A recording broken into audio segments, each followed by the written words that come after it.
रात की भी उस रात में लुकआउट्स यानी नजर रखने वाली टीम को शिप से थोड़ी दूरी पर कुछ नजर आया, लेकिन पिच ब्लैक अंधेरे की वजह से वो ऐसे लग रहा था जैसे आसमान ही है बगैर सितारों के। और इस कदर शदीद अंधेरे में आइसबर्ग आसमान के साथ ब्लेंड हो गया था, लेकिन क्रू के पास सिर्फ 30 सेकंड का ही वक्त था शिप को बचाने का। बट अब बहुत देर हो चुकी थी और शिप को आइसबर्ग से टकराने से बचाने के लिए कुछ और टाइम चाहिए था। शिप डूबने के बाद जब इंक्वायरी की गई तो 2 शिप ऑफिसर्स ने टेस्टिफाई किया कि अगर उस दिन स्पॉटलाइट होती तो आइसबर्ग जल्दी दिख जाता, क्योंकि अंधेरी रात थी और चांद की भी रोशनी नहीं थी और पानी बिल्कुल भी मूव नहीं कर रहा था, और अगर चांद की भी रोशनी होती तो यह हादसा होने से बच सकता था। आइसबर्ग के साथ पानी बहुत जेंटली टकरा रहा था, जिससे छोटी छोटी वेव्स भी बन रही थी। तो क्या स्पॉटलाइट से फायदा हो सकता था? जी बिल्कुल, उस तरह की अनयूजुअल कंडीशन में हो सकता था। लेकिन मसला ये है कि ऐसी बड़ी हेडलाइट्स शिप के फ्रंट साइड पर लगाने से फायदा कम नुकसान ज्यादा होता है, क्योंकि हेडलाइट्स से ज्यादा शिप के क्रू की आईसाइट काम आती है आगे देखने के लिए। ये सदियों से होता आ रहा है और शिप्स पर ऐसे तेज नजर वाले लोग, जिनको लुकआउट्स बोला जाता है, इनकी सबसे ज्यादा अहमियत होती थी,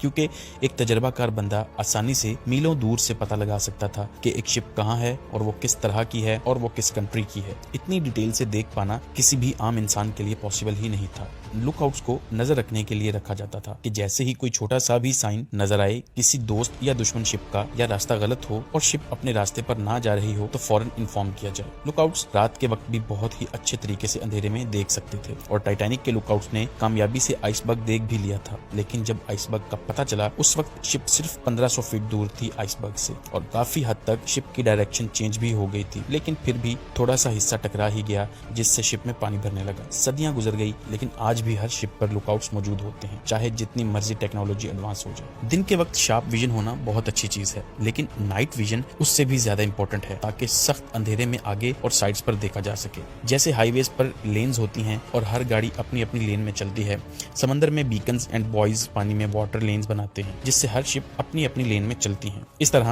अंधेरे में शिप्स को देखना आसान हो जाता है, ताकि शिप्स आपस में ना टकरा जाएं। रात के वक्त दूसरी शिप्स पर चल रही कुछ मखसूस लाइट्स को देखकर एक शिप की डायरेक्शन का पता चलता है, और अगर ये लाइट्स ना चल रही हों किसी शिप पर, तो शिप्स के आपस में टकराने के चांसेस बढ़ जाते हैं। देखें, एक शिप के लेफ्ट पार्ट पर रेड लाइट लगी होती है और राइट साइड पर ग्रीन लाइट, और एक लाइट बिल्कुल टॉप पर एंटेना पर लगी होती है, जो हेडलाइट तो नहीं होती। लेकिन ये लाइट अगर चल रही है और साथ में रेड और ग्रीन लाइट भी ऑन है, तो इसका मतलब है वो शिप डायरेक्टली आपकी तरफ आ रही है। अगर सिर्फ रेड लाइट चल रही होगी तो शिप राइट टू लेफ्ट जा रही है, और अगर ग्रीन लाइट चल रही होगी तो शिप लेफ्ट टू राइट जा रही है। दूर से आ रही दूसरी शिप्स की डायरेक्शन इन्हीं लाइट्स से देखी जाती है, जिससे शिप्स आसानी से एक दूसरे के पास से गुजर सकती हैं। बड़ी बड़ी हेडलाइट्स लगा देने से शिप के सामने क्या चीज है क्रू को कुछ दिखाई ही नहीं देगा, जिससे क्रू के लिए बहुत मुश्किल हो जाएगा शिप्स को नेविगेट करना। बड़ी हेडलाइट्स या स्पॉट लाइट्स से शिप पर लगी दूसरी लाइट्स किसी को नजर नहीं आ सकेंगी। अगर कोई दूर से देखेगा तो आपकी शिप लेफ्ट जा रही है, राइट जा रही है या सीधी जा रही है, किसी को नहीं पता चल सकेगा। और इन लाइट्स की वजह से पानी में मौजूद चैनल्स का भी पता नहीं लग सकेगा, जिनका नजर आना बहुत जरूरी है। मतलब आप इमेजिन करें, आप रोड पर जा रहे हो लेकिन नीचे रोड आपको नजर ही ना आए, तो कैसा महसूस होगा। हेडलाइट्स सिर्फ रेयर ओकेजन्स में ही काम आ सकती हैं, लेकिन हर टाइम चलता रहना फायदेमंद नहीं हो सकता। नाइट विजन कितना जरूरी था, इस चीज से पता चलेगा आपको कि टाइटैनिक के हादसे वाले दिन ब्रिज यानी शिप का ये पार्ट बिल्कुल अंधेरे में रखा गया था और इसको शील्ड किया गया था कि कहीं से भी इस हिस्से पर लाइट ना पड़ सके, जिससे नाइट विजन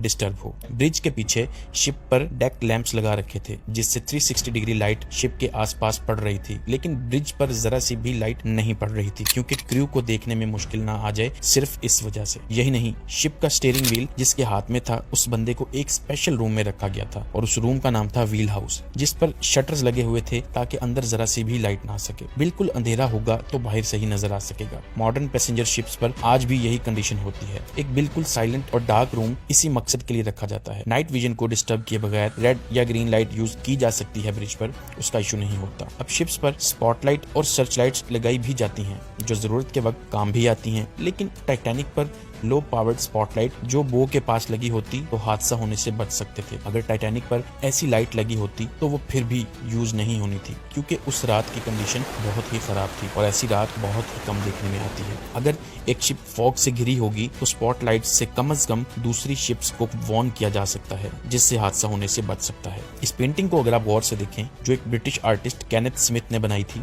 इसमें देखा जा सकता है कि एक ब्रिटिश शिप ऑस्ट्रियस जो सुएज कनाल से गुजर रही थी 1920 में, उसके बाव में एक स्पॉटलाइट यानी हेडलाइट लगी हुई थी। इसको स्वेज लाइट भी बोला जाता है, जो सिर्फ तब यूज की जाती है जब कोई शिप स्वेज कनाल से गुजर रही हो, क्योंकि ये कनाल इतनी नैरो है कि एक छोटी सी गलती हो गई तो शिप स्टक हो जाएगी।